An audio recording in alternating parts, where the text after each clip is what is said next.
La Bible en un an. 2 Chroniques chapitre 11 à 2 Chroniques chapitre 13. Psaume 18, 37 à 50. Proverbe 19, 27 à 29. Lecture du 24 juillet.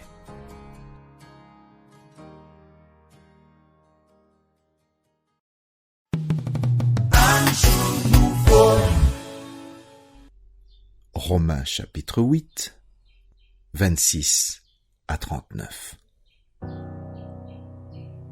De même aussi, l'Esprit nous aide dans notre faiblesse, car nous ne savons pas ce qu'il nous convient de demander dans nos prières.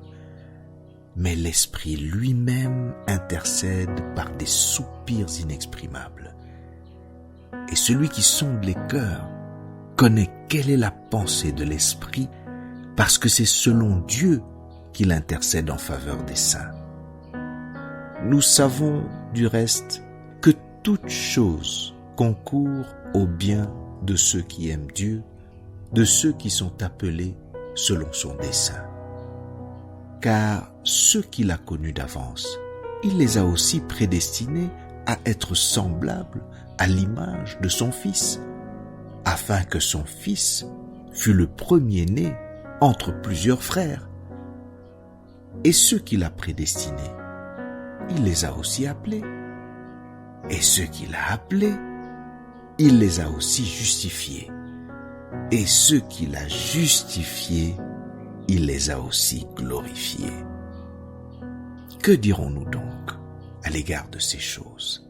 Si Dieu est pour nous, qui sera contre nous?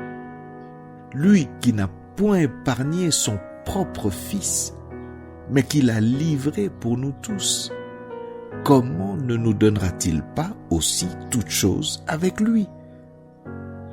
Qui accusera les élus de Dieu? C'est Dieu qui justifie. Qui les condamnera? Christ est mort, bien plus, il est ressuscité, il est à la droite de Dieu et il intercède pour nous. Qui nous séparera de l'amour de Christ? Sera-ce la tribulation, ou l'angoisse, ou la persécution, ou la faim, ou la nudité, ou le péril, ou l'épée? Selon qu'il est écrit, c'est à cause de toi qu'on nous met à mort tout le jour, qu'on nous regarde comme des brebis destinées à la boucherie.